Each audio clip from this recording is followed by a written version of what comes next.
Dear students, today we have to see the last topic of this chapter, that is AC generator. अब AC generator किसे कहते हैं? AC means alternating current generator.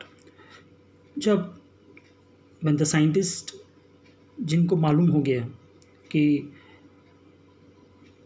किसी भी coil को अगर मैं यूनिफॉर्म मैग्नेटिक फील्ड में रोटेट करते हैं तो EMF इंड्यूस हो जाता है, तब उनके दिमाग में आ गया कि क्यों ना हम करंट जनरेट कर पाए, और उस डिवाइस को उन्होंने नाम दिया AC generator. And what is this AC generator? It is a device used to convert mechanical energy into electrical energy.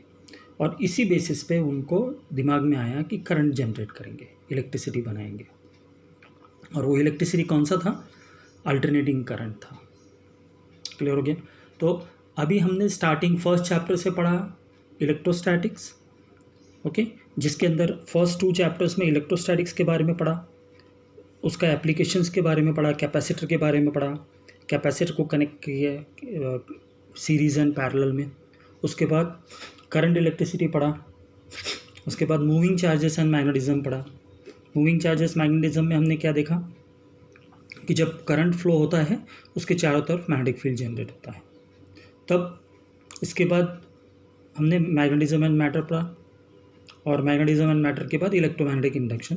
तो इलेक्ट्रोमैग्नेटिक इंडक्शन आते आते हमने देख लिया था कि साइंटिस्ट को अभी दिमाग में आ गया था कि जब करंट फ्लो होता है तो उसके चारों तरफ मैग्नेटिक फील्ड जनरेट होता है.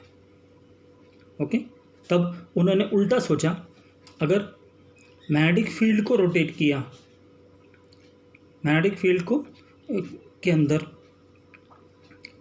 Magnetic field, uniform magnetic field के अंदर अगर कॉइल को हम रोटेट करेंगे तो करंट जनरेट होगा कि नहीं. तो वो उसके लिए वो सक्सेसफुल भी हुए, और उनको Henry and Faraday and Henry, these 2 scientist we are successful in this, and this chapter has started with electromagnetic induction. So जो जनरेटर है ये कौन से प्रिंसिपल के ऊपर वर्क करता है? Electromagnetic induction. अभी ये जनरेटर्स हैं, डिफरेंट टाइप्स के हैं, जैसे hydro electric power generation, thermal electric generator और न्यूक्लियर पावर रिएक्टर.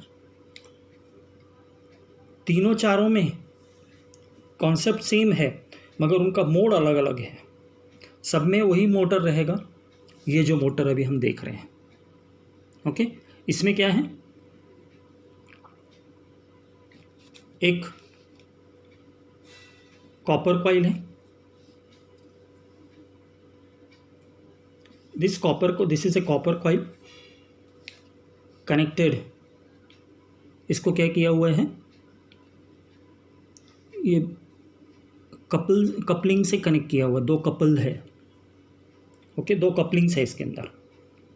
ये कपलिंग कैसे हैं वर्क करते हैं कि कॉपर वायर एक कनेक्ट किया हुआ है इसको. This is the copper wire. This copper wire is connected to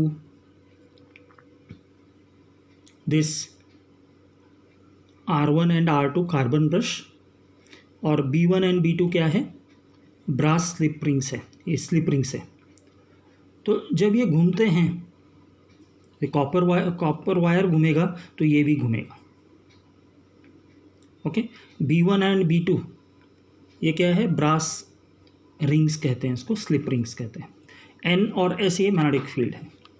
N और S क्या है? मैग्नेटिक फील्ड है. This magnetic field is provided by the magnets north pole and the south pole. North pole और south pole के बीच में ABCD copper coil है.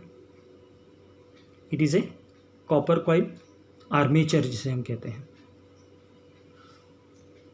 Okay, एक सिंपल सा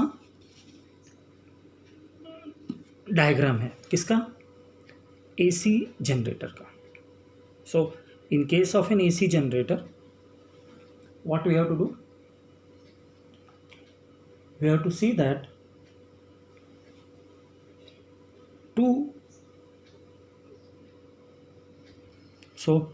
इसका कंस्ट्रक्शन एक बार देख लेते हैं. The basic element of a generator as shown in the figure 1, ये फिगर 1 है। It consist of a coil ABCD। ये कौन सा कॉइल है? ABCD is a coil wound over iron core. Wound मतलब लपेटा हुआ, किसके ऊपर लपेटा हुआ है? आयरन कोर के ऊपर, बीच में आयरन है, उसके ऊपर उस कॉइल को रोटेट लपेटा हुआ है। Wound over a soft iron core. The coil with core is called as armature. Coil को कोर के साथ क्या कहते हैं? आर्मेचर कहते हैं। Coil with core is called as armature.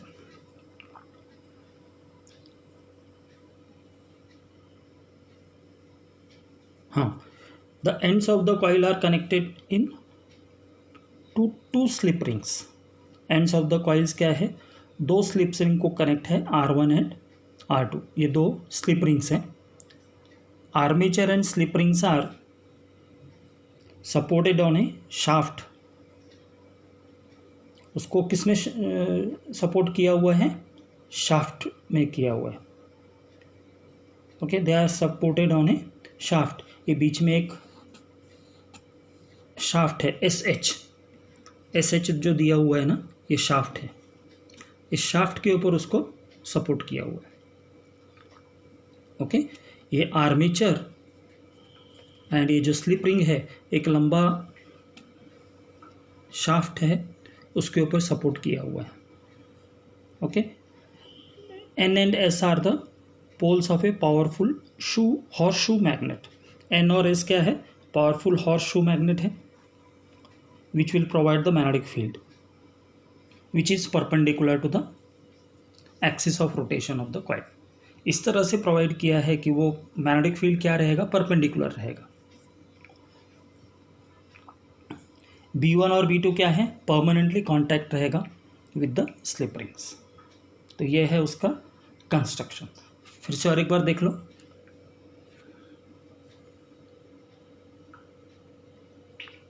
ABCD ये क्या है? कॉइल है। ये कॉइल को किसके ऊपर लपेटा गया हुआ है? आयरन कोर के ऊपर लपेटा हुआ है। इसको आयरन कोर के ऊपर इस कॉइल को लपेटा हुआ है।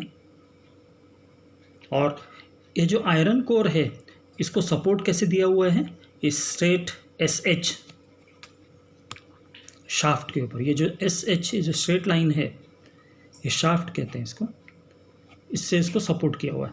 और ये शाफ्ट से ही ये स्लिप रिंग कनेक्ट किया हुआ है। ओके, ये इस तरह से कनेक्ट किया हुआ है। R1 एंड R2 जो स्लिप रिंग्स है, ये किसको कनेक्ट किए हुए हैं? शाफ्ट से कनेक्ट किए हुए हैं। ओके, अब N and S, these two are the horseshoe magnet which will provide the magnetic field। Clear हो गया? ABCD को क्या कहते हैं? कॉइल आर्मेचर कहते हैं। R1 and R2 and this brass slip rings. इतना ही कंस्ट्रक्शन में है। ओके, सो इसके लिए क्वेश्चन कैसे पूछेंगे? What is an AC generator? With the diagram write the construction of AC generator. ऐसा 3 मार्क के लिए क्वेश्चन पूछ सकते हैं। Similarly they will ask explain the working of an AC generator. ऐसा भी क्वेश्चन पूछ सकते हैं। तो दोनों के लिए हमको प्रिपेयर करना है। तो पहला हमने क्या किया? डायग्राम बनाना है। डायग्राम बनाने के बाद उसको लेबल कर लेना है और उसका each and every part explain कर देना है। ओके, आर्मेचर और स्लिप रिंग्स ये सपोर्टेड रहते हैं by shaft.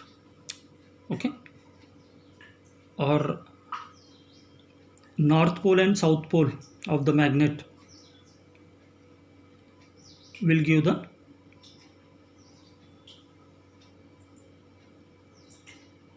magnetic field to the coil। Okay, तो ये हुआ कंस्ट्रक्शन। अभी हम नेक्स्ट वीडियो में देखेंगे इसका वर्किंग कैसे होता है। ओके, तो कंस्ट्रक्शन एक बार अच्छी तरह से देख लो। उसका डायग्राम अच्छी 2-3 बार प्रैक्टिस कर लेना है। और कंस्ट्रक्शन में सेम वे में जरूरी नहीं कि पैराग्राफ वाइज लिखना है। ओके, सो नेक्स्ट वीडियो में हम देखेंगे वर्किंग।